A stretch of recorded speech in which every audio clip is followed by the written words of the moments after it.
S so ವೀಕ್ಷಕರೇ, welcome back to another video. Bigg Boss ಗಳಿಂದ ಒಂದು ಪ್ರೋಮೋ ಅಪ್ಡೇಟ್ ಮಾಡಿದ್ದಾರೆ, ಸಖತ್ತಾಗಿದೆ. ಇದು ಈ ಸೀಸನ್ ನ ಕಟ್ಟ ಕಡೆಯ ಕಿಚ್ಚನ ಪಂಚಾಯಿತಿ. ಬನ್ನಿ ಫಸ್ಟ್ ಪ್ರೋಮೋದು ಜಲಕ್ ಹೇಗಿದೆ ಅಂತ ನೋಡೋಣ. ಆ ನಂತರ ಕಿಚ್ಚ ಸುದೀಪ್ ಸರ್ ಯಾರ್ಯಾರಿಗೆ ಏನೇನು ಬುದ್ಧಿ ಮಾತುಗಳನ್ನ ಇಲ್ಲಿ ಹೇಳಿದ್ರು ಅಂತ ನೋಡ್ತಾ ಹೋಗೋಣ. ನಿಮ್ 3 ಜನದಲ್ಲಿ ಯಾರು ಗೆಲ್ಬೇಕು? ಫಸ್ಟ್ ನಾನು. ಎಲ್ಲ ಸಂಬಂಧ ಕಟ್ಕೊಂಡ್ರಿ ನಾನು. ಎಸ್, ನೋಡೋದ್ರಲ್ಲ, ಇದಕ್ಕೆ ಕ್ಯಾಪ್ಷನ್ ಏನಂತ ಕೊಟ್ಟಿದ್ದಾರೆ ಅಂತಂದ್ರೆ, ಇಲ್ಲಿ ಯಾರಿಗೆ ಯಾರು ಇಲ್ಲ ಅಷ್ಟೇ ಅಂತಂದ್ಬಿಟ್ಟು ಇಲ್ಲಿ ಕ್ಯಾಪ್ಷನ್ ಕೊಟ್ಟಿದ್ದಾರೆ. ಇದ್ರಲ್ಲಿ ಏನೊಂದು ಅರ್ಥ ಆಗುತ್ತೆ ಅಂತಂದ್ರೆ, ಒಂದು ರಿಯಾಲಿಟಿ ಶೋ ಅಂತ ಬಂದ ಮೇಲೆ ಇಲ್ಲಿ ಬರ್ಬೇಕು, ಅವ್ರ ಆಟನ ಅವ್ರು ಆಡ್ಬೇಕು, ಅದಾಗಿದ ತಕ್ಷಣ ಸುಮ್ನೆ ಮನೆಗೆ ಹೋಗ್ಬೇಕು. ಕೆಲವೊಬ್ರು ಅನ್ಕೊಂತಾರೆ, ಹೌದು ಇಲ್ಲಿ ಎಲ್ಲಾನ ಹೋಗಿದ ತಕ್ಷಣ ಸಂಬಂಧಗಳು ಬೆಳ್ಸಕ್ ಆಗಲ್ವಾ ಅಂತ ಅಂದ್ಬಿಟ್ಟು. ಸಂಬಂಧಗಳನ್ನ ಬೆಳೆಸ್ಬೇಕು, ಬೇಡ ಅಂತ ಯಾರು ಹೇಳಲ್ಲ. ಬಟ್ ಅದು ಅತಿ ಆದ್ರೆ ತುಂಬಾನೇ ಇಲ್ಲಿ ಕಷ್ಟ ಆಗತ್ತೆ. ಅದೇ ಹೇಳಲ್ವಾ ದೊಡ್ಡವರು, ಅತಿ ಆದ್ರೆ ಅಮೃತಾನು ವಿಷ ಅಂತ ಅಂದ್ಬಿಟ್ಟು ಆ ರೀತಿ ಇಲ್ಲಿ ಆಗ್ತದೆ ಅಷ್ಟೇ. ಕೆಲವೊಬ್ಬರ ಮೇಲೆ ನಾವು ನೋಡ್ತಿರ್ತೀವಿ, ಈ ಪೇರ್ ತುಂಬಾ ಚೆನ್ನಾಗಿದೆ, ಈ ಬಾಂಡಿಂಗ್ ತುಂಬಾ ಚೆನ್ನಾಗಿದೆ ಅಂತ ನಾವುಗಳು ಇಲ್ಲಿ ಅನ್ಕೊಂತಿರ್ತೀವಿ. ಆದ್ರೆ ಕೆಲವೊಂದ್ಸತಿ ಏನನ್ಸುತ್ತೆ ಅಂತಂದ್ರೆ, ದೊಡ್ಡವ್ರ ಈ ತರ ಹೇಳ್ದಾಗ ಹೌದಲ್ವಾ ಅಂತ ಕೂಡ ಇಲ್ಲಿ ಅನ್ಸುತ್ತೆ. ಅಂದ್ರೆ ಅವ್ರು ಹೇಳಿದ್ದೇ ಕರೆಕ್ಟು ಅಥವಾ ನಾವು ಇಲ್ಲಿ ಅನ್ಕೊಂತಿರೋ ತಪ್ಪು ಅಂತಲ್ಲ. ಕೆಲವೊಂದ್ಸತಿ ಆ ಒಂದು ವಿಚಾರಗಳನ್ನ ಇಲ್ಲಿ ತುಂಬಾ ಸೂಕ್ಷ್ಮವಾಗಿ ಇಲ್ಲಿ ನೋಡ್ತಾ ಹೋದ್ರೆ ಅದರಿಂದ ಇನ್ನೊಬ್ರಿಗೂ ಕೂಡ ಹರ್ಟ್ ಆಗಿರುತ್ತೆ. ಇವಾಗ ರಕ್ಷಿತ್ ಅವ್ರು ಏನ್ ಮಾತಾಡಿದ್ರು ಅದರಿಂದ ರಾಶಿಕ್ ಅವ್ರಿಗೂ ಕೂಡ ಸಿಕ್ಕಾಪಟ್ಟೆ ಹರ್ಟ್ ಆಗಿತ್ತು. ಒಂದು ಪ್ರೀತಿ ವಿಶ್ವಾನ ಅನ್ನೋದು ಯಾರಪ್ಪನ ಮನೆ ಸೊತ್ತುನು ಅಲ್ಲ ಅನ್ನೋ ರೀತಿಲಿ ಕಿಚ್ಚ ಸುದೀಪ್ ಸರ್ ಮಾತಾಡಿದ್ದಾರೆ. ಇನ್ನು ಏನೆಲ್ಲಾ ಮಾತಾಡಿದ್ದಾರೆ ಅಂತ ನೋಡ್ಬೇಕಾಗತ್ತೆ. ನೋಡಿ, ಫಸ್ಟ್ ಇಲ್ಲಿ ಕಿಚ್ಚ ಸುದೀಪ್ ಸರ್ ಬಂದಿದ ತಕ್ಷಣ ಏನಪ್ಪಾ ಕೇಳಿದ್ರು ಅಂತ ಅಂದ್ರೆ, ರಕ್ಷಿತ್ ಅವ್ರನ್ನ ಪ್ರೋಮೋದಲ್ಲಿರೋ ಪ್ರಕಾರ, ಗಿಲ್ಲಿ ಹತ್ರ ಅಥವಾ ರಘು ಹತ್ರ ಯಾರಾದ್ರೂ ಕ್ಲೋಸ್ ಆದ್ರೆ ನಿಮ್ಗೆ ಆಗಲ್ಲ ಅಲ್ವಾ ರಕ್ಷಿತ್ ಅವ್ರೆ ಅಂತ ಅಂದ್ಬಿಟ್ಟು ಇಲ್ಲಿ ಹೇಳಿದ್ರು. ಯಾಕಂದ್ರೆ ಫೇಸ್ ರಿಯಾಕ್ಷನ್ ಗೊತ್ತಾಗ್ತಿತ್ತು ಅಲ್ಲಿ. ಪ್ರತಿ ಒಂದೊಂದು ವೀಕ್ ನೀವು ಅಬ್ಸರ್ವ್ ಮಾಡ್ತಾ ಬರ್ಬೋದು. ಇಲ್ಲಿ ರಕ್ಷಿತ್ ಅವರು ಫಸ್ಟ್ ಮಲ್ಲಮ್ಮ ಅವ್ರ ಜೊತೆ ಇಲ್ಲಿ ತುಂಬಾ ಕ್ಲೋಸ್ ಆಗಿದ್ರು, ಅವ್ರ ಮನೆಯಿಂದ ಹೋದ್ರು. ಅದಾಗಿದ ತಕ್ಷಣ ಚಂದ್ರಪ್ರಭಾ ಅವ್ರ ಹತ್ರ ನೋಡಿ ಒಬ್ಬೊಬ್ರು ಇದ್ರ ಬಗ್ಗೆ ಹೇಳ್ತಿದ್ರು. ರಕ್ಷಿತಾ ಯಾರ ಹತ್ರ ಕ್ಲೋಸ್ ಆಗಿ ಇರ್ತಾರೋ ಅವರು ಮನೆಯಿಂದ ಹೊರಗಡೆ ಹೋಗ್ತಾರೆ ಅಂತ ಬಿಟ್ಟು. ಅವ್ರದ್ದು ಸ್ಟ್ರಾಟರ್ಜಿನೋ ಅಥವಾ ನಿಜವಾಗ್ಲೂ ಕೂಡ ಅಣ್ಣ ತಂಗಿ ಬಾಂಧವ್ಯರು ಏನೋ ಗೊತ್ತಿಲ್ಲ. ಆದ್ರೆ ಇಲ್ಲಿ ಕಿಚ್ಚ ಸುದೀಪ್ ಸರ್ ಸೂಕ್ಷ್ಮವಾಗಿ ಹೇಳ್ತಾ ಇದ್ದಾರೆ ಈ ಒಂದು ವಿಚಾರನ. ಅವ್ರ ಹತ್ರ ರಘು ಅವರಾಗಿರ್ಬೋದು, ಗಿಲ್ಲಿ ಅವರಾಗಿರ್ಬೋದು, ಅವ್ರ ಹತ್ರ ಯಾರಾದ್ರೂ ಕ್ಲೋಸ್ ಆಗಿದ್ರೆ ಹಿಂಗ ಆಗಲ್ಲ ಅಲ್ವಾ ಅಂತ ಅಂದ್ಬಿಟ್ಟು ಇವಾಗ ಇಲ್ಲಿ ಹೇಳ್ಬೇಕು. ರಾಶಿಕ್ ಅವ್ರು ಹೇಳೋದಲ್ಲ, ಹೌದು ನಂಗೆ ಪ್ರೈವಸಿ ಬೇಕು, ನೀವು ನಮ್ಮಿಬ್ಬರ ಮಧ್ಯ ಬರ್ಬೇಡಿ ಅಂತ ಅಂದ್ಬಿಟ್ಟು. ನೋಡೋಣ ಇಲ್ಲಿ ಕಿಚ್ಚ ಸುದೀಪ್ ಸರ್ ಎದುರುಗಡೆನೂ ಕೂಡ ಇಲ್ಲಿ ರಕ್ಷಿತ್ ಅವ್ರು ಅದೇ ರೀತಿಯಲ್ಲಿ ಮಾತಾಡಿದಾರ ಅಂತ ಅಂದ್ಬಿಟ್ಟು. ಹೌದು, ಡೇರಿಂಗ್ ಗರ್ಲು ಇಲ್ಲ ಅಂತ ಹೇಳಲ್ಲ, ಏನೇ ಇದ್ರು ಕೂಡ ಎದುರುಗಡೆ ಹೇಳ್ತಾರೆ. ಬಟ್ ಕೆಲವೊಂದು ವಿಚಾರಗಳು ಇಲ್ಲಿ ರಾಶಿಕ್ ಅವರು ಆ ಒಂದು ಟೈಮಲ್ಲಿ ಬೇಜಾರಾಯ್ತಾ, ರಕ್ಷಿತ್ ಅವರು ಮಾತಾಡಿದ ವೇ ಅಂತೂ ಸಿಕ್ಕಾಪಟ್ಟೆ ಬೇಜಾರಾಗಿತ್ತು ರಾಶಿಕ್ ಅವ್ರಿಗೆ. ನೋಡೋಣ ಇಲ್ಲಿ ಏನ್ ಉತ್ತರ ಕೊಟ್ಟಿರ್ತಾರೆ ರಕ್ಷಿತ್ ಅವರು ಅಂತ ಅಂದ್ಬಿಟ್ಟು. ಅದಕ್ಕೆ ಅವ್ರು ಏನ್ ಹೇಳಿದ್ರು, ನಿಮಗೆ ರಘು ಅವ್ರ ಜೊತೆ ಮತ್ತೆ ಇಲ್ಲಿ ಗಿಲ್ಲಿಯವ್ರ ಜೊತೆ ಕ್ಲೋಸ್ ಆದ್ರೆ ಸಿಕ್ಕಾಪಟ್ಟೆ ಬೇಜಾರಾಗುತ್ತಲ್ವಾ ಅಂತ ಅಂದ್ಬಿಟ್ಟು. ಅದೇ ಕೋಪನೂ ಬರುತ್ತೆ ಅವ್ರಿಗೆ, ಆಗಲ್ಲ ಅಲ್ವಾ ಅಂತ ಅಂದ್ಬಿಟ್ಟು. ನಾಮಿನೇಷನ್ ವಿಚಾರದಲ್ಲೂ ಕೂಡ ರಘು ಅವ್ರ ವಿಚಾರನ ಇಲ್ಲಿ ತಗೊಂಡ್ರು. ನಾನು ಕಳೆದ ವಿಡಿಯೋದಲ್ಲೇ ಇಲ್ಲಿ ಹೇಳಿದೆ, ಕೆಲವೊಬ್ರಿಗೆ ಇಷ್ಟ ಆಯ್ತು ನಾನು ಹೇಳಿದ್ದು, ಕೆಲವೊಬ್ರಿಗೆ ಇಷ್ಟ ಆಗಿಲ್ಲ. ನನಗೆ ಸುಮಾರು ಜನ ಇಲ್ಲಿ ಕಮೆಂಟ್ಸ್ ಅಲ್ಲಿ ಬೈದಿದ್ರೆ. ಈಗ ನೋಡಿ ಕಿಚ್ಚ ಸುದೀಪ್ ಸರ್ ಕೂಡ ಇಲ್ಲಿ ಅದೇ ಹೇಳ್ತಿದ್ದಾರೆ, ರಘು ಅವ್ರನ್ನ ನೀವು ಯೂಸ್ ಮಾಡ್ಕೊಂಡ್ರಿ ಅಂತ ಅಂದ್ಬಿಟ್ಟು. ರಕ್ಷಿತ್ ಅವ್ರು ಇಲ್ಲಿ ಹೇಳಿದ್ರು, ಅವ್ರಿಗೆ ಬಾಯಿ ಇಲ್ವಾ, ಅವ್ರು ಮಾತಾಡಕ್ ಆಗಲ್ವಾ. ನಿನ್ನೆ ರಾಶಿಕ್ ಅವ್ರು ಕೂಡ ಅದನ್ನೇ ಹೇಳಿದ್ರು. ಇದು ನಿನ್ನೆ ಉತ್ತಮ ಕಳಪೆ ಕೊಟ್ಟಾದ್ಮೇಲೆ ನಿಮಗ್ ಬಾಯಿ ಇದೆಯಾ ಅಥವಾ ಹೋಗಿ ರಕ್ಷಿತ್ ಹತ್ರ ನಾನು ಏನಾದ್ರು ಕೇಳ್ಬೇಕು ಅಡಿಗೆ ವಿಚಾರದ್ದು ಅಂತ ಅಂದ್ಬಿಟ್ಟು. ಅಡಿಗೆ ಮಾಡಿದ್ರ ರಘುವರೆ, ಬಟ್ ಅವ್ರ ಹತ್ರ ಏನಾದ್ರು ಪರ್ಮಿಷನ್ ತಗೊಂಡ್ ಬರ್ಬೇಕಾ ಅಂತ ಇಲ್ಲಿ ಕರೆಕ್ಟ್ ಆಗಿ ಕೇಳಿದ್ರು. ಎಂತವ್ರಿಗೆ ಆದ್ರೂ ಕೂಡ ಹರ್ಟ್ ಆಗೇ ಆಗುತ್ತೆ. ಇವನ್ ಅಲ್ಲಿ ರಾಶಿಕ್ ಅವ್ರು ಇದಾರೆ ಅಂತಲ್ಲ ನಾನು ಹೇಳ್ತಾ ಇರೋದು. ಆ ಒಂದು ಪ್ಲೇಸ್ ಅಲ್ಲಿ, ಆ ಒಂದು ಜಾಗದಲ್ಲಿ ಯಾರೇ ಇದ್ರು ಕೂಡ ಹರ್ಟ್ ಆಗೇ ಆಗುತ್ತೆ. ಇಲ್ಲಿ ಗಿಲ್ಲಿಯವರು ಮತ್ತೆ ಇಲ್ಲಿ ಕಾವ್ಯವರು ತುಂಬಾ ಚೆನ್ನಾಗಿದ್ರು. ಆದ್ರೆ ಕಾವ್ಯ ಅವ್ರ ಹತ್ರ ಸ್ವಲ್ಪ ಜಗಳ ಆಗಿದ ತಕ್ಷಣ, ಅಂದ್ರೆ ಸ್ವಲ್ಪ ಜಗಳ ಆದ್ರೆ ಕಿಚ್ಚನ ಪಂಚಾಯತಿ ಆದ್ಮೇಲೆ ಸ್ವಲ್ಪ ತಲೆ ಅಂತ ಸಿಕ್ಕಾಪಟ್ಟೆ ಅಪ್ಸೆಟ್ ಆಗಿತ್ತು ಕಾವ್ಯ ಅವ್ರಿಗೆ. ಅದನ್ನೆಲ್ಲಿ ಇವ್ರು ಯುಟಿಲೈಸ್ ಮಾಡ್ಕೊಂಡ್ಬಿಟ್ಟು ಜಾಸ್ತಿ ಗಿಲ್ಲಿಯವ್ರಿಗೆ ಹತ್ರ ಆಗಕ್ ನೋಡೋದ್ರ ಅನ್ನೋ ರೀತಿ ಇಲ್ಲಿ ಇದೆ. ನೋಡೋಣ, ಈ ತರ ಎಲ್ಲಾ ವಿಚಾರಗಳು ಕಳೆದ ವಾರ ಕಿಚ್ಚನ ಪಂಚಾಯತಿಲಿ ಕಿಚ್ಚ ಸುದೀಪ್ ಸರ್ ಸ್ವಲ್ಪ ಒಂದು ಕಾಮಿಡಿ ರೂಪದಲ್ಲಿ ತಗೊಂಡೋಗಿದ್ರು. ಗಿಲ್ಲಿಯವ್ರ ಪಕ್ಕದಲ್ಲಿ ಹೋಗಿ ಕುತ್ಕೊಂಡ್ಬಿಡೋಣ ಅಂತ ನೀವು ಅನ್ಕೊಂಡಿದೀರಾ ಹಾಗೆ ಹೀಗೆ ಅಂತ ಬಿಟ್ಟು. ಅದಾದ್ಮೇಲೆ ಇಲ್ಲಿ ರಕ್ಷಿತ್ ಅವ್ರು ಸಿಕ್ಕಾಪಟ್ಟೆ ಇಲ್ಲಿ ಚೇಂಜ್ ಆದ್ರು. ಅಂದ್ರೆ ಸಂಡೇ ಎಪಿಸೋಡ್ ಮುಗ್ದಿದ ತಕ್ಷಣ ಇಲ್ಲಿ ಮಂಡೆಯಿಂದಾನೆ ಸ್ಟಾರ್ಟ್ ಮಾಡ್ಕೊಂಡ್ಬಿಟ್ರು ಜಾಸ್ತಿ ಗಿಲ್ಲಿಯವ್ರ ಹತ್ರ ಮಾತಾಡಕ್ಕೆ. ರಘುವ್ರ ಹತ್ರ ಮುಂಚೆಯಿಂದನೂ ಮಾತಾಡ್ಕೊಂಡ್ ಬರ್ತಾ ಇದ್ರು, ಗಿಲ್ಲಿಯವ್ರ ಹತ್ರನು ಕೂಡ ಅಷ್ಟೇ. ಅದಾದ್ಮೇಲೆ ಇತ್ತಲ್ವಾ ಫುಲ್ಲು ಕಂಪ್ಲೀಟ್ ಆಗಿ ಚೇಂಜ್ ಆಗ್ಬಿಟ್ರು. ಕಿಚ್ಚ ಸುದೀಪ್ ಸರ್ ಇಲ್ಲಿ ಹೇಳ್ತಾ ಇದಾರೆ ಅಂತಂದ್ರೆ ಏನೋ ಒಂದು ಹಿಂಟ್ ಕೊಟ್ಟಂಗ ಆಗ್ತದೆ ಅಲ್ವಾ ಅಂತ ಅಂದ್ಬಿಟ್ಟು ಅವ್ರು ಮಾಡಿದ್ರು. ಅಥವಾ ಅವ್ರ ಗೇಮ್ ಸ್ಟ್ರಾಟರ್ಜಿನೋ ಅಥವಾ ನಿಜವಾಗ್ಲೂ ಗಿಲ್ಲಿಯವ್ರನ್ನ ಕಂಡ್ರೆ ಇಲ್ಲಿ ರಕ್ಷಿತ್ ಅವ್ರಿಗೆ ಇಷ್ಟರ ಏನೋ ಗೊತ್ತಿಲ್ಲ. ಅದಾಗಿದ ತಕ್ಷಣ ನೋಡಿ, ಸಂಬಂಧನ ಇಟ್ಕೊಂಡು ಮನೇನ ನರ್ಕ ಮಾಡ್ತಾ ಇದ್ದೀವಿ ಅಂದ್ರೆ ಅಂತ ಇಲ್ಲಿ ಹೇಳಿದ್ರು. ಹೌದು, ಒಂದು ಸಂಬಂಧ ಅಂತ ಅಂದಾಗ ಮನೆ ಅದು ಸ್ವರ್ಗದ ತರ ಇರ್ಬೇಕು. ಅದು ಬಿಟ್ಟು ನರ್ಕ ಮಾಡಿದ್ರೆ ಯಾರಿಗೆ ಇಷ್ಟ ಆಗುತ್ತೆ ಹೇಳಿ. ಇಲ್ಲಿ ರಕ್ಷಿತ್ ಅವ್ರು ಮಾಡಿದ್ ಏನೊಂದು ಮೈನಸ್ ಆಗ್ತಿತ್ತು ಅಂತ ಅಂದ್ರೆ, ಕೆಲವೊಂದು ಪ್ಲಸ್ ಪಾಯಿಂಟ್ ಗಳು ಇಲ್ಲಿ ತುಂಬಾನೇ ಇದೆ, ಬಟ್ ಮೈನಸ್ ಪಾಯಿಂಟ್ ಗಳು ಕೂಡ ಇಲ್ಲಿ ಅಬ್ಸರ್ವ್ ಮಾಡ್ತಾರಲ್ವಾ. ಯಾಕಂದ್ರೆ ಕಿಚ್ಚನ ಕೊನೆಯ ಪಂಚಾಯಿತಿ, ಏನೇನ್ ತಪ್ಪಾಯ್ತು, ಎಲ್ಲೆಲ್ಲಿ ತಪ್ಪಾಯ್ತು, ಅದನ್ನ ಎಲ್ಲಿ ತಿದ್ಕೋಬೇಕು ಅಂತ ಅಂದ್ಬಿಟ್ಟು ಇಲ್ಲಿ ಹೇಳ್ತಿದ್ರೆ. ಈ ವಿಚಾರ ನಾನು ಹೇಳ್ತಿರೋದು, ಕಿಚ್ಚ ಸುದೀಪ್ ಸರ್ಗೆ ಇಷ್ಟ ಆಗಿಲ್ಲ, ಬೇರೆಯವ್ರಿಗೆ ಯಾವ ತರ ಆಗಿದೆಯೋ ನನ್ಗಂತೂ ಖಂಡಿತವಾಗ್ಲೂ ಗೊತ್ತಿಲ್ಲ. ಸಂಬಂಧ ಇಟ್ಕೊಂಡ್ಬಿಟ್ಟು ಮನೇನ ನರಕ ಮಾಡ್ತಾ ಇದೀವಿ ಅಂತಂದ್ರೆ ಅದು ಹೇಗೆ ಅಂತ ಕೂಡ ಇಲ್ಲಿ ಕೇಳಿದ್ರು. ನಿಮಗೆ ಅನಿಸ್ತು ವೀಕ್ಷಕರೇ, ರಕ್ಷಿತ್ ಅವ್ರು ಮಾಡಿದ್ದು ಕರೆಕ್ಟ್ ಆಗಿತ್ತಾ? ಅಂದ್ರೆ ರಘುವ್ರ ಜೊತೆ ಮತ್ತೆ ಇಲ್ಲಿ ಗಿಲ್ಲಿಯವ್ರ ಜೊತೆ ಅವ್ರು ನಡ್ಕೊಂಡಿದ್ ರೀತಿ ಇರ್ಬೋದು, ಅವ್ರದೊಂದು ಫ್ರೆಂಡ್ಶಿಪ್ ಇರ್ಬೋದು, ಅವ್ರದೊಂದು ಬಾಂಡಿಂಗ್ ಇರ್ಬೋದು, ನಾವ್ ಏನಂತ ತಗೊಂತೀವಿ ಅದು ಆ ರೀತಿ. ನಿಮಗೆ ಇಷ್ಟ ಆಯ್ತಾ? ಖಂಡಿತವಾಗ್ಲು ಆ ಮನೇನ ಒಂಥರ ನರಕ ಮಾಡ್ದಂಗೆ ಆಗ್ಲಿಲ್ವಾ? ಈ ಒಂದು ವಿಚಾರ ನಿಮಗೆ ಅನಿಸ್ತು? ಕಿಚ್ಚ ಸುದೀಪ್ ಸರ್ ಹೇಳಿದ್ದು ಕರೆಕ್ಟಾ ಅಥವಾ ತಪ್ಪಾ ಅನ್ನೋದ್ರ ಬಗ್ಗೆ ನಿಮ್ಮ ಅನಿಸಿಕೆ ಏನಿದೆ ಖಂಡಿತವಾಗ್ಲೂ ಅದನ್ನ ಕಮೆಂಟ್ ಅಲ್ಲಿ ತಿಳಿಸಿ. ಆಮೇಲೆ ನೋಡಿ, ಇದರಲ್ಲಿ 2 ಪಾಯಿಂಟ್ಸ್, ಸಂಬಂಧನೂ ಶಾಶ್ವತ ಅಲ್ಲ ಅಂತ ಇಲ್ಲಿ ಹೇಳಿದ್ರು.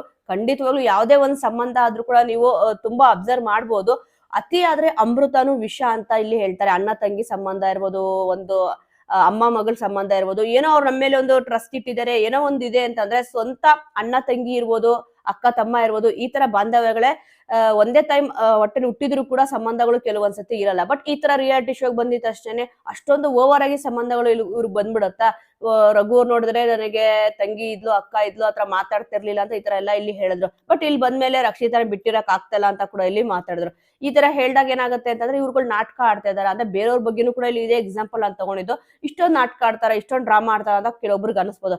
ಅದೇ ಬಿಗ್ ಬಾಸ್ ಮನೆಯಿಂದ ಹೊರಗಡೆ ಹೋದ್ಮೇಲೆ ಇದೇ ರೀತಿಯಲ್ಲಿ ಇರ್ತಾರ? ಅದು ಕೂಡ ಇಲ್ಲಿ ಪ್ರಶ್ನೆ ಆಗತ್ತಲ್ವಾ? ಇದನ್ನ ಹೇಳ್ತಾನೆ ಯಾವ ಸಂಬಂಧನೂ ಕೂಡ ಇಲ್ಲಿ ಶಾಶ್ವತ ಅಲ್ಲ ಅಂತ ಇಲ್ಲಿ ಹೇಳಿದ್ರು. ಅದೇ ನಾನು ಹೇಳಿದ ಎಕ್ಸಾಂಪಲ್, ಒಂದೇ ತರ ಹೊಟ್ಟೆ ಹುಟ್ಟಿದ್ರು ಕೂಡ ಅವರೇ ಜಗಳ ಆಡ್ತಾರೆ, ಬಟ್ ಇವ್ರು ಯಾರು ಕೂಡ ಒಂದೇ ತರ ಹೊಟ್ಟೆ ಹುಟ್ಟಿಲ್ಲ, ಆದ್ರೂ ಕೂಡ ಇಷ್ಟೊಂದು ಬಾಂಧವ್ಯ, ಅವ್ರನ್ನ ಬಿಟ್ಟಿರಕ್ಕಾಗಲ್ಲ, ಇವ್ರನ್ನ ಬಿಟ್ಟಿರಕ್ಕಾಗಲ್ಲ ಅಂತ ಇಲ್ಲಿ ಹೇಳ್ಕೊಂಡು ಓಡಾಡ್ತಾ ಇರ್ತಾರೆ. ಅದಾಗಿದ ತಕ್ಷಣ ಹೊರಗಡೆ ಹೋಗಿದ ತಕ್ಷಣ ಎಲ್ರು ಕೂಡ ನೀನ್ ಯಾರೋ ನಾನ್ ಯಾರೋ ಅನ್ನೋ ರೀತಿಯಲ್ಲಿ ಸ್ವಲ್ಪ ಜನ ಇದ್ದಾರೆ, ಇನ್ನು ಸ್ವಲ್ಪ ಜನ ಇಲ್ಲ, ತುಂಬಾ ಚೆನ್ನಾಗಿ ಅವ್ರ ಬಾಂಧವ್ಯನ ಇಲ್ಲಿ ಮೇಂಟೈನ್ ಮಾಡ್ಕೊಂಡು ಬಂದಿದ್ದಾರೆ, ಒಂದು ಫ್ರೆಂಡ್ಶಿಪ್ ಅನ್ನೋದನ್ನ ನೋಡಿ. ಇದನ್ನ ಆಗಿದ ತಕ್ಷಣ ನೆಕ್ಸ್ಟ್ ಯಾರ ಅಪ್ಪನ ಮನೆಯೂ ಅಲ್ಲ ಅಂತ ಇಲ್ಲಿ ಹೇಳಿದ್ರು. ಅದು ಹೌದು, ಯಾರ ಅಪ್ಪನ ಮನೆ ಸೊತ್ತು ಕೂಡ ಇಲ್ಲಿ ಅಲ್ಲ. ಸಂಬಂಧ ಅನ್ನೋದು, ಪ್ರೀತಿ ಅನ್ನೋದು, ವಿಶ್ವಾಸ ಅನ್ನೋದು. ಇಲ್ಲಿ ರಕ್ಷಿತ್ ಅವರು ಜಾಸ್ತಿ ರಘುವ್ರ ಬಗ್ಗೆ ಮಾತಾಡೋದಲ್ಲ, ನಾಮಿನೇಷನ್ ವಿಚಾರದಲ್ಲೂ ಕೂಡ ಇಲ್ಲಿ ಬೇಜಾರ್ ಮಾಡೋದ್ರು. ಮತ್ತೆ ಇಲ್ಲಿ ಗಿಲ್ಲಿಯವ್ರ ವಿಚಾರನೂ ಕೂಡ ಅಷ್ಟೇ, ಯಾರ ಹತ್ರ ಇಲ್ಲಿ ಮಾತಾಡಕ್ ಹೋಗ್ತಿದ್ರೆ ಗಿಲ್ಲಿಯವರು ನೀವು ಅವ್ರ ಹತ್ರ ಹೋಗಿ ಮಾತಾಡ್ಬೇಡಿ ಅಂತ ಹೇಳೋದಿರ್ಬೋದು. ನೋಡ್ಬೇಕಾದ್ರೆ ಏನನ್ಸುತ್ತೆ ಅಂತಂದ್ರೆ ಅದು ಕಾಮಿಡಿ ರೂಪದಲ್ಲಿ ಕಾಣಿಸುತ್ತೆ, ಬಟ್ ಕೆಲವೊಂದು ಸೂಕ್ಷ್ಮವಾಗಿ ಅಬ್ಸರ್ವ್ ಮಾಡ್ತಾ ಹೋದ್ರೆ ಇವ್ರಿಗೇನ್ ಅಧಿಕಾರ ಇದೆ ಅದನ್ನ ಹೇಳಕ್ಕೆ ಅಂತ ಕೂಡ ಇಲ್ಲಿ ಅನ್ಸುತ್ತೆ. ನೆನ್ನೆ ರಾಶಿಕ್ ಅವ್ರ ಎಕ್ಸಾಂಪಲ್ ಕೊಟ್ರಲ್ವಾ, ನೀನು ರಘುವ್ರ ಹತ್ರ ಮಾತಾಡ್ಬೇಕಾದ್ರೆ ಇರಿಟೇಷನ್ ಆಗ್ತಿರತ್ತ, ಸ್ವಲ್ಪ ಎದ್ ಬನ್ನಿ ಅಂತ ಹೇಳಿದ್ರಲ್ಲ, ಈ ತರ ವಿಚಾರಗಳು ನೋಡಿದಾಗ ಹೌದಲ್ವಾ ಅಂತ ಕೂಡ ಇಲ್ಲಿ ಅನ್ಸುತ್ತೆ. ಕೆಲವೊಂದು ಆಂಗಲ್ ಅಲ್ಲಿ ಎಲ್ಲಾ ವಿಚಾರಗಳು ನೋಡ್ತಾ ಹೋದ್ರೆ ಒಂದೊಂದೇ ವಿಚಾರಗಳು ಹೊರಗ್ ಬರ್ತಾ ಹೋಗ್ತಾನೆ ಇರುತ್ತೆ. ಅದಕ್ಕೆ ಕಿಚ್ಚ ಸುದೀಪ್ ಸರ್ ಇಲ್ಲಿ ಹೇಳಿದೇನಂದ್ರೆ ಯಾರ ಅಪ್ಪನ ಮನೆ ಅಲ್ಲ ಅದು, ಅಂದ್ರೆ ಯಾರಪ್ಪನ ಮನೆ ಸೊತ್ತು ಅಲ್ಲ, ಒಂದು ಪ್ರೀತಿ ವಿಶ್ವಾಸ ಅನ್ನೋದು. ಇಲ್ಲಿ ರಾಶಿಕಾ ಅವರು ರಘುವ್ರನ್ನ ಅಣ್ಣ ಅಂತಾನೆ ಮಾತಾಡಿಸ್ತಾರೆ, ಆದ್ರೆ ಇಲ್ಲಿ ರಕ್ಷಿತಾ ಅವ್ರಿಗೆ ರಘುವ್ರನ್ನ ಕಂಡ್ರೆ ತುಂಬಾನೇ ಇಷ್ಟ, ಮತ್ತೆ ಗಿಲ್ಲಿಯವ್ರನ್ನ ಕಂಡ್ರೆ ತುಂಬಾನೇ ಇಷ್ಟ. ಹಾಗಂತಂದ್ಬಿಟ್ಟು ಬೇರೆಯವ್ರು ಯಾರು ಕೂಡ ಇಲ್ಲಿ ಗಿಲ್ಲಿಯವ್ರ ಹತ್ರ ಆಗಿರ್ಬೋದು, ರಘುವ್ರ ಹತ್ರ ಆಗಿರ್ಬೋದು ಮಾತಾಡ್ಲೇಬಾರ್ದು ಅಂತಂದ್ರೆ ಅದು ಯಾವ ಮಟ್ಟಕ್ಕೆ ಸರಿ ಹೇಳಿ? ಆತರ ಮಾಡಿದಾಗ ಮನೆ ನರಕ ಆಗತ್ತೆ, ಮತ್ತೆ ಅದು ಯಾರ ಮನೆ ಅಪ್ಪನ ಸೊತ್ತುನಲ್ಲ, ನೀವಿಲ್ಲಿ ಹೇಳೋಕೆ ಯಾರು ಅನ್ನೋ ರೀತಿಲಿ ಕೂಡ ಇಲ್ಲಿ ಕಿಚ್ಚ ಸುದೀಪ್ ಸರ್ ಕೇಳಿದ್ದಾರೆ. ಇವನ್ ಅಲ್ಲಿ ರಾಶಿಕ್ ಅವ್ರು ಇದಾರೆ ಅಂತಲ್ಲ, ಯಾರಾದ್ರೂ ಕೂಡ ಇಲ್ಲಿ ಅಷ್ಟೇ, ಕಾವ್ಯವರಾದ್ರೂ ಇಲ್ಲಿ ರಘುವ್ರ ಹತ್ರ ಮಾತಾಡೋದು, ಗಿಲ್ಲಿಯವ್ರ ಹತ್ರ ಇಲ್ಲಿ ರಾಶಿಕ್ ಅವ್ರು ಕೂಡ ಇಲ್ಲಿ ಮಾತಾಡೋದು. ಆದ್ರೆ ಅಧಿಕಾರ ಇಲ್ಲ ಅದು ರಕ್ಷಿತ್ ಅವ್ರಿಗೆ ಹೇಳಕ್ಕೆ.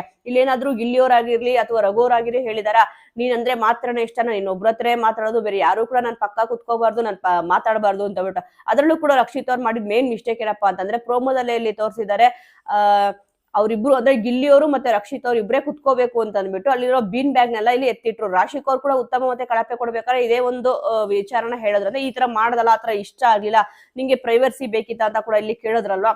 ಸ್ವಲ್ಪ ಇಲ್ಲಿ ಏನಾಗುತ್ತೆ ಅಂತಂದ್ರೆ ಕಿಚ್ಚ ಸುದೀಪ್ ಸರ್ಗೂ ಈ ತರ ವಿಟಿಗಳು ನೋಡಿದಾಗ ಬೇರೆ ರೀತಿ ಅದು ಪೋಟ್ರೆ ಆಗ್ಬಿಡುತ್ತೆ ಅನ್ನೋದಿತ್ತು ಚೆನ್ನಾಗ್ ಗೊತ್ತು. ರಕ್ಷಿತ್ ಅವ್ರ ಬಗ್ಗೆ ಬೇರೆ ರೀತಿ ಅರ್ಥ ಮಾಡ್ಕೊಂತಾರೆ ಅಂತ ಅಂದ್ಬಿಟ್ಟು ಅದಕ್ಕೆ ಇಲ್ಲಿ ಸ್ವಲ್ಪ ಅದ್ರ ಏನೊಂದು ವಿಚಾರ ಐತೆ ಸೂಕ್ಷ್ಮವಾಗಿ ಇಲ್ಲಿ ಹೇಳ್ಕೊಂಡ್ ಬಂದ್ರು, ಯಾರಪ್ಪನ ಮನೆ ಸೊತ್ತುನು ಅಲ್ಲ, ಮತ್ತೆ ಮನೇನ ನರಕ ಮಾಡ್ಬಾರ್ದು ಅಂತ ಅಂದ್ಬಿಟ್ಟು. ನೋಡಿ ಇದೆಲ್ಲ ಆಗಿದ ತಕ್ಷಣ ನೆಕ್ಸ್ಟ್ ಇಲ್ಲಿ ಅವ್ರು ಕೇಳಿದ್ದೆ, ನಿಮ್ 3 ಜನದಲ್ಲಿ ಯಾರ್ ಗೆಲ್ಬೇಕು ಅಂತ ಇಲ್ಲಿ ಕೇಳಿದ್ರು. ಅದು ಕರೆಕ್ಟ್ ಅಲ್ವಾ? ರಕ್ಷಿತ್ ಅವ್ರ ಬೈಲ್ ಯಾವಾಗ್ಲೂ ಕೂಡ ಗಿಲ್ಲಿ ಗಿಲ್ಲಿ ಗಿಲ್ಲಿ ಅಂತ ಬರುತ್ತೆ, ಮತ್ತೆ ಇಲ್ಲಿ ರಘುವಣ್ಣ ಅಂತ ಇಲ್ಲಿ ಬರುತ್ತೆ. ಗಿಲ್ಲಿಯವ್ರಿಗೆ ಅಣ್ಣ ಅನ್ನಲ್ಲ, ಆದ್ರೆ ರಕ್ಷಿತ್ ಅವ್ರಿಗೆ ರಘುವಣ್ಣ ಅಂತಾನೆ ಇಲ್ಲಿ ಕರೆಯೋದವ್ರು. ಗಿಲ್ಲಿಯವರು ದೊಡ್ಡವ್ರೆ ಅಲ್ವಾ, ಅಣ್ಣ ಅಂತ ಎಲ್ಲೂ ಕೂಡ ಕರ್ದೇ ಇಲ್ಲ ಅವರು. ನೋಡೋಣ ಅದಕ್ಕೆ ನಿಮ್ 3 ಜನದಲ್ಲಿ ಯಾರು ಗೆಲ್ಬೇಕು ಅಂತ ಹೇಳಿದ ತಕ್ಷಣನೇ ಇಲ್ಲಿ ರಕ್ಷಿತ್ ಅವ್ರು ಹೇಳಿದ್ರು ಫಸ್ಟ್ ನಾನು ಅಂತ ಹೇಳ್ಕೊಂಡ್ರು. ಯಾರಿಗೆ ಆದ್ರೂ ಕೂಡ ನೋಡಿ, ಎಷ್ಟೇ ಒಂದು ಪ್ರೀತಿ ವಿಶ್ವಾಸ ಏನೇ ಒಂದು ಬಾಂಧವ್ಯ ಇದ್ರು ಕೂಡ ನಾನು ಅನ್ನೋದು ಇದ್ದೇ ಇರುತ್ತೆ. ಅದಕ್ಕೆ ನಾನು ಅಂತ ಇಲ್ಲಿ ರಕ್ಷಿತ್ ಅವ್ರ ಆನ್ಸರ್ ಮಾಡಿದ ತಕ್ಷಣ ಕಿಚ್ಚ ಸುದೀಪ್ ಸರ್ ಚಪ್ಪಾಳೆ ಹೊಡೆದ್ರು.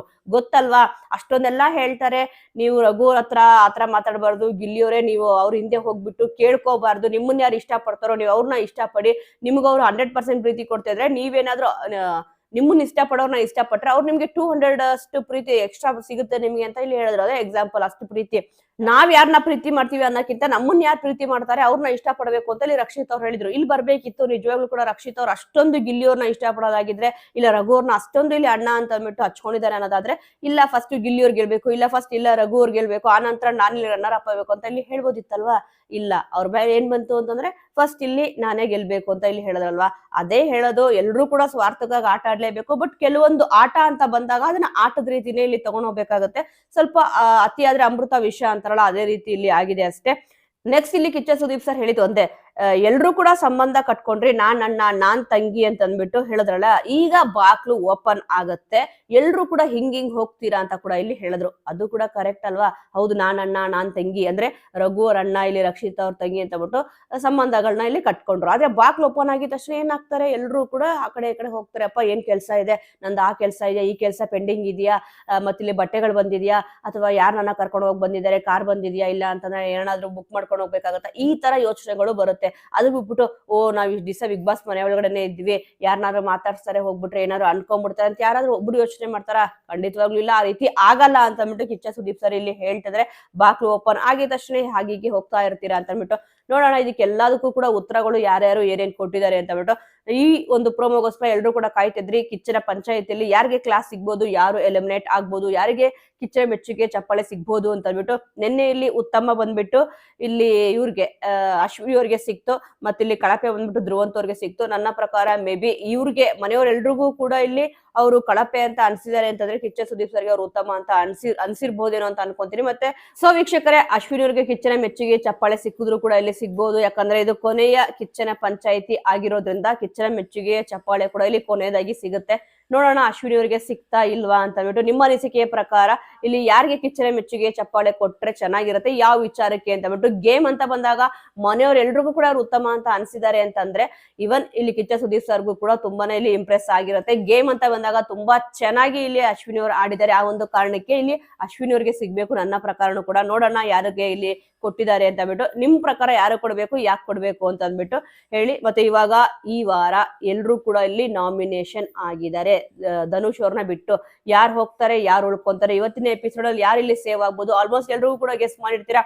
ಜಾಸ್ತಿ ಇಲ್ಲಿ ನಾಮಿನೇಷನ್ ಆದಾಗ ಅಶ್ವಿನಿ ಅವ್ರು ಏನಾದ್ರು ನಾಮಿನೇಟ್ ಆಗಿದ್ರೆ ಸೇವ್ ಆಗ್ತಾ ಬಂದಿರೋದು ನೋಡ್ತಾ ಬಂದ್ರೆ ಹಿಂದಿನ ಎಪಿಸೋಡ್ಗಳು ಕೂಡ ಅಶ್ವಿನಿ ಅವರೇ ಇಲ್ಲಿ ಫಸ್ಟ್ ಸೇವ್ ಆಗ್ತಾರೆ. ಈ ಒಂದು ಎಪಿಸೋಡ್ ಕೂಡ ಅವರೇ ಇಲ್ಲಿ ಸೇವ್ ಆಗ್ಬೋದು. ನೋಡೋಣ ನಾಳೆ ಇಲ್ಲಿ ಯಾರು ಹೋಗ್ತಾರೆ ಅಂತ ಅಂದ್ಬಿಟ್ಟು, ಬಾಟಮ್ ನಲ್ಲಿ ಯಾರು ನಿಂತಿರ್ತಾರೆ ಅಂತ ಅಂದ್ಬಿಟ್ಟು. ಇಷ್ಟೆಲ್ಲ ಕೇಳಿದಾರೆ ಅಂದ್ರೆ ರಕ್ಷಿತಾ ಅವರು, ರಾಶಿಕಾ ಅವರು, ಮತ್ತೆ ಇಲ್ಲಿ ರಘು ಅವರು ಬಾಟಮ್ ನಲ್ಲಿ ಇದ್ದೇ ಇರ್ತಾರೆ. ನೆನ್ನೆಲಿ ರಘು ಅವ್ರು ಇಲ್ಲಿ ಹೇಳಿದ್ರು, ನೀನ್ ಇಲ್ಲಿ ಫಿನಾಲೆವರೆಗೂ ಇರ್ತೀಯ ಅಂತ ನಿನಗೆ ಅನ್ನಿಸ್ತಿದ್ಯಾ ಅಂತ ಅಂದ್ಬಿಟ್ಟು ರಘು ಅವರೇ ಕೇಳಿದ್ರಲ್ವಾ. ಸ್ವಲ್ಪ ಅವ್ರಿಗಿಲ್ಲಿ ಏನಾದ್ರು ಒಂದು ಚಮಕ್ಕು ಅಥವಾ ಒಂದು ಸ್ವಲ್ಪ ಭಯ ಹುಡ್ಸಕ್ಕೆ ಅವ್ರನ್ನ ಬಾಟಮ್ ಅಲ್ಲಿ ಕರ್ಕೊಂಡ್ ಬಂದ್ರು ಕೂಡ ಕರ್ಕೊಂಡ್ ಬರ್ಬೋದು. ಯಾರು ಹೋಗ್ತಾರೆ ಯಾರು ಬಿಡ್ತಾರೆ ಅಂತಂದ್ರೆ ಎಲ್ರು ಕೂಡ ಅಬ್ಸರ್ವ್ ಮಾಡ್ತಾ ಹೋಗ್ತಾ ಇದ್ರೆ ಸ್ವಲ್ಪ ರಾಶಿಕಾ ಅವರು ಗೇಮ್ ಅನ್ನೋದು ಒಂದ್ರಲ್ಲೇ ಇಲ್ಲಿ ಆಡಿದ್ದಾರೆ. ಅದ್ರಲ್ಲೂ ಸೂರಜ್ ಅವ್ರು ಹೋದ್ಮೇಲೆ ಅವ್ರ ಗೇಮ್ ತುಂಬಾನೇ ಚೆನ್ನಾಗಿತ್ತು. ಈ ತರ ಗೇಮ್ ಇವಾಗ ಏನ್ ಆಡ್ತಿದ್ದಾರೆ, ಇವಾಗ ಒಂದು ಏನ್ ರೀಸನ್ ಗಳನ್ನ ಕೊಡ್ತಾ ಇದಾರೆ, ಮುಂಚೆಯಿಂದಾನೆ ಫಸ್ಟ್ ಇಂದಾನೆ ಕೊಟ್ಕೊಂಡ್ ಬಂದಿದ್ರೆ ಸಖತ್ತಾಗಿರೋದು. ನಿಜವಾಗ್ಲೂ ಕೂಡ ಇಲ್ಲಿ ರಾಶಿಕಾ ಅವ್ರು ಹೋಗೋ ಚಾನ್ಸಸ್ ಎಲ್ಲಾ ಕೂಡ ಇಲ್ಲಿ ಕಾಣಿಸ್ತಾ ಇದೆ. ನೋಡೋಣ ಯಾರು ಹೋಗ್ತಾರೆ ಯಾರು ಉಳಿತಾರೆ ಅಂದ್ಬಿಟ್ಟು. ನಿಮ್ಮ ಅನಿಸಿಕೆಯ ಪ್ರಕಾರ ಯಾರು ಹೋದ್ರೆ ಚೆನ್ನಾಗಿರುತ್ತೆ, ಯಾರು ಉಳ್ಕೋಬೇಕು, ಈ ಸತಿ ಬಿಗ್ ಬಾಸ್ ಸೀಸನ್ 12 ಯಾರು ವಿನ್ನರ್ ಆಗ್ಬೇಕು, ಯಾರು ರನ್ನರ್ ಆಗ್ಬೇಕು, ನಿಮ್ ಸಪೋರ್ಟ್ ಯಾರಿಗಿದೆ ಅನ್ನೋದನ್ನ ಮಿಸ್ ಮಾಡದೆ ಕಮೆಂಟ್ ಮೂಲಕ ತಿಳಿಸಿ. ಮುಂದಿನ ವಿಡಿಯೋದೊಂದಿಗೆ ಮತ್ತೆ ಸಿಗೋಣ.